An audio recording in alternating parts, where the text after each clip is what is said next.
have, come on in, girlfriend. I want to make sure I'm saying your last name right. Is it Seidel? Seidel. Gracie Seidel. Gracie Seidel from the Conservancy of SWFL. Sorry, babe. Yeah, no, I'm so glad you said that. So welcome. Hi, thank you. We love the Conservancy. Oh, good. You guys do so much wonderful work here in Thank Southwest you. Florida. I guess, well, first, do you have a favorite ice cream? Oh, absolutely. What is it? Okay, cake powder.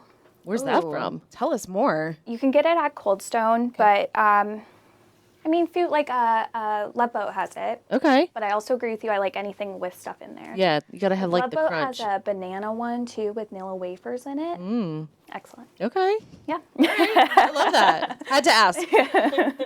So I guess let's start off. There probably are some people new to the area. Maybe they don't know what the Conservancy of Southwest Florida does. Tell us all the things you guys do.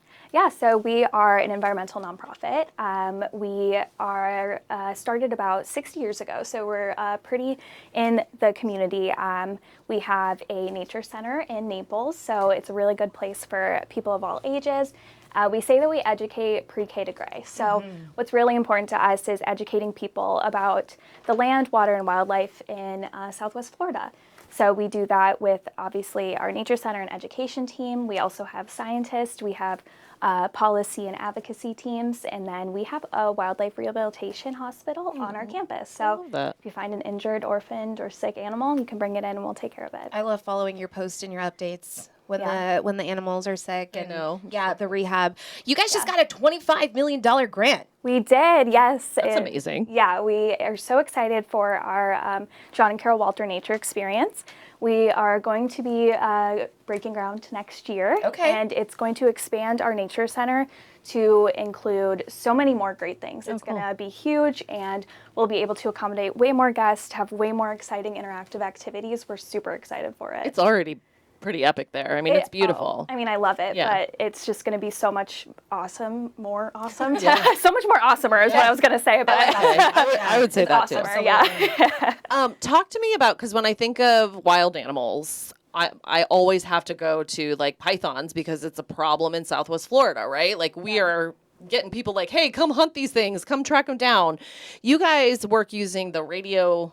How do you say it? Telemetry. And what is that? So we have about 40 scout snakes. Okay. So we catch those. And Boys or girls? It's the boys. Okay. What is a scout snake? He's scouting out the girls. Yes. She's like, what's up, girlfriend? Hey, girl. Yeah. Got you. Literally. So we put trackers in them so they can go find the breeding females. Did because, not know that. You know, if you get the female, then they can't have as many eggs. So it kind of eliminates the problem. So we call them scout snakes because they really are scouting out the ladies. Okay. And we have about 40 of them. So we go out, our team is, during season, is out in the field every single day catching snakes. Just this year, we hit our 20-ton removal record. That's So crazy. since 2013, our teams have removed 20 tons of snakes. Yes. Yeah, but I mean, they're a terrible invasive species. Nothing can get them. Do the hunts, does it make a difference? Are you seeing, like, is there any way to track that data and saying, like, all right, this is working? Because 20 tons sounds like a lot, but, like, there's still a lot that are out there. For sure. So something that we've noticed is that the scout snakes are having to go further out. Oh, great. So it could sound bad, but it means that they're not finding the females as easily. Okay. So they're having to spread out their hunt for the ladies. And, for us, that means that there may not be as many females out there, so that we are kind of dwindling down the population. And that's the goal. And females, I mean, I'm not going to put you on the spot and ask you, but the number of eggs that they lay is insane. Yep. They can have, like, I would say at least 20 at a time. Yeah. And I think it even goes higher, I think, sometimes too. yeah. It's like, I think crazy. minimum level is 20. Like, they can have hundreds. Yeah, it's kind of crazy. So obviously, that's some of the important work they're doing. You said you have the rehabilitation center as well. Do you know off the top of your head any of the animals that are in there right now? Oh, for sure. We have hundreds at a time.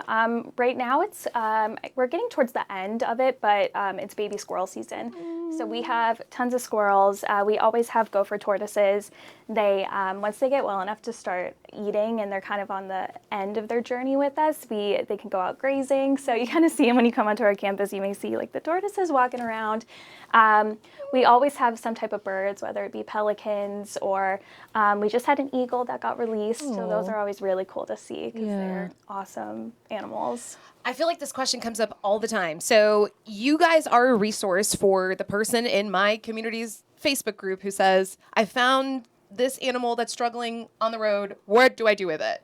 They can call the Conservancy. Absolutely. Absolutely. We have a line that's open from 8 to 6.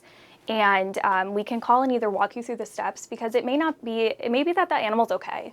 You know, you could think like, that maybe you see an abandoned deer and you think it's abandoned, but mom just went to go get food. Sure. You know, so we walk you through the steps. Maybe it is injured, you have to bring it in. Okay, we'll walk you through what to do, get a box, get a towel, cover it, or you can't bring it in. We also have critter couriers that we can send to you to come pick up your the animal that you found. Wow. A delivery service. I know, I love it. Yeah. Right. I've done it a few times. It's very cool. I called. yeah. That's so cool. Yeah. I called one time and they were like, get a box, make a little nest for the baby bird, and he or she, I named him Herbert, will be just fine. Was just fine. Herbert was just fine. Yeah. What, like, aside from animals, you guys have a big focus on the water too. Would you say that's one of the bigger concerns Absolutely. in Southwest Florida? Yeah, I mean, you know, we all live here. We know that water quality is huge for our businesses, for our tourism, and water involves so much of our life here. Our policy team, we have water quality experts on our team, and that is their goal, is to, you know, to spread the word about harmful algal blooms and get people to understand what can we do to better our water quality, what can politicians do. That's a huge part of our advocacy work. Can I ask you something about that? I always felt like when I was covering this beat a few years ago, I always felt like I had to help a lot of people understand why water quality was important aside from like what you're drinking, right? Right. What do you tell people who are like, okay, cool, water quality, and they scroll past this podcast or whatever? How do you help people to understand that algal blooms, like you mentioned, and red tide and all those things really impact all of us? So you got to think, if people who move down here from, you know, northern states, why'd they come down here? Like the first thing you think of when you think of Florida is probably a beach. Yeah. And nobody wants to go to a beach with dead fish all over.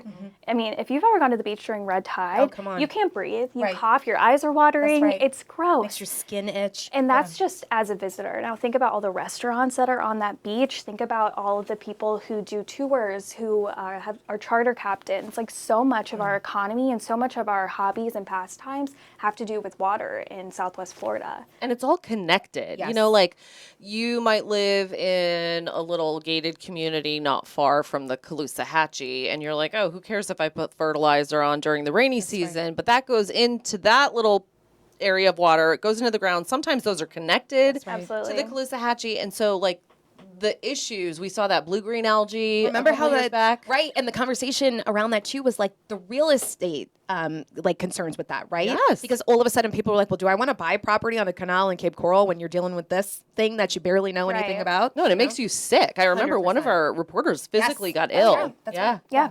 Yeah. So it's something, even if you don't live on the water, even if you don't have a boat, like it's something we all need to take care of. And it has to do with so much more than the water, right? Like That's right. it's our lives. Yeah, that's right. Sure. That's right. Well, I am curious when it comes to what people can do. Amy kind of mentioned something, which was, you know, being conscious of your fertilizer. What are other things that you can do around the house, around your property to help contribute to water quality? Say you're one of the people that's like, I care. What can I do? What is something really that you find yourself telling people to keep top of mind right now?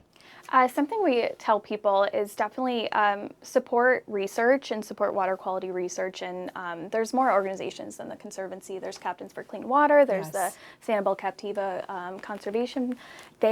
We all work together to better this. So one thing you can do is just support the local organizations that are out there doing the water quality testing. Another issue that we have with water, not quite water quality, but a lot of animals can get injured in water, right? So if you're out fishing and you leave your fishing line, it could get tangled. So we ask, it can get tangled in birds, or they can get wrapped around their beak and their wings, and they can't fly. So we ask people to, aside from just, being careful when you're at the beach and to not dump anything in the water or to litter or whatever. Also, just like if you're fishing, make sure that you're cleaning up after yourself so you can protect the water, you can protect the wildlife around, and to also make our land pretty. Yeah. And to not disrupt what everyone else is enjoying. For sure. Oh, go ahead, friend. We both took a deep breath. You go first. Well, I know you guys do a lot of events, a lot of outreach and stuff like that. One of the things that you guys do has to do with the Panthers. Can you talk about that? Yeah, so we, another part of our policy and advocacy is Panthers. There are so much less Panthers in the wild than they used to be. So we are advocating for their habitat and to make sure that that habitat is protected. We love our Panthers, the Florida Panthers. I mean, if you see pictures of them, they're cute, They're right? beautiful. And there is, I believe the number, I want to say it's like 230, the estimate of how many are left in the wild. Don't quote me on that, but It's it's low. somewhere around that. Yeah. But so what we do, we try to protect their habitats and their land, and a lot of that has to do with, if there's harmful development that's being proposed that may go through a panther habitat, we do our best to mitigate that and see what compromises we can come to. There's also action alerts that we do. So if something like that comes up, we ask people to speak up and to email or message their decision makers to say, hey, we want to protect the panther.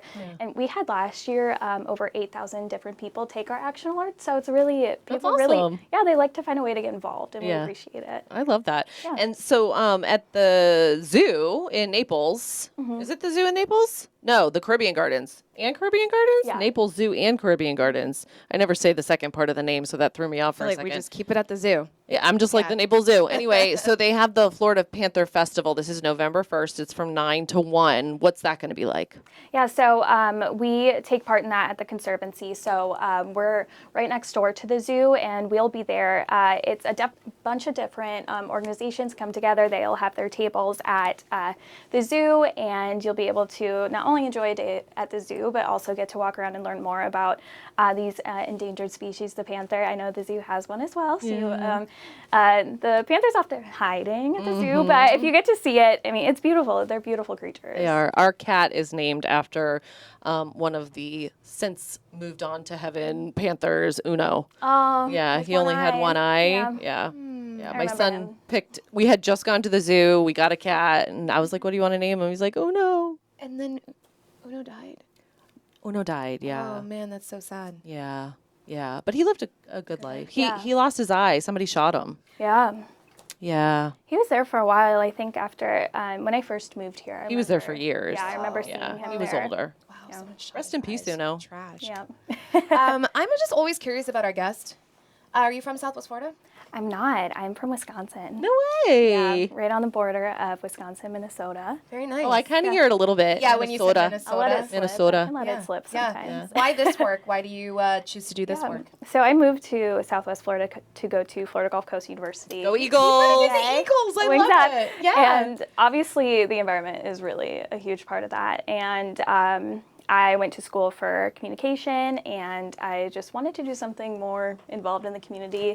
And I found this position at the Conservancy, and it is so great. It makes me feel like I'm doing a difference. You are. And I also get to kind of half do science work without being a scientist myself. So I'm like scientist adjacent. I don't actually have to do like the hard stuff, but I can talk about it. I love that. It's way easier. Scientist adjacent. Yep. That's what I need in my life. Yeah. Yeah. I need to be math adjacent too. Still working on it. I feel yeah. like it's never going to happen for me. I know. I don't need it anymore. Me neither. Yeah. We have Siri. Exactly. No? And ChatGPT. Exactly. Well, this was so much fun. I'm so glad you joined us today. So again, November 1st, 9 to 1 at the Naples Zoo and Caribbean Gardens, Florida Panther Festival. So go check that out and check out the Conservancy's website because you can learn much more about them and all the awesome work they do with our partner organizations across Southwest Florida. Yeah. Thank you for being here. We Yeah. talk about you guys all the time, but it's so Yay. cool to like get into the details with you. Right. So we love it. I know. Plug one more thing. Yes, please. We have a Halloween event Ooh. on Saturday, October 24th called Hoots and Hisses. Okay. Tons of things. You come in your costumes, kids get in for free. There'll be little animal dissections. Ooh. And also live animals, of course. course, creepy encounters with some creepy, spooky snakes and such, although we love them. They're not actually scary. Yeah, we'll have a mad scientist show. Oh my Tons of goodness. fun stuff. Fun. So 9:30 to 4, Saturday, October 24th. At the Conservancy. Yes. Okay.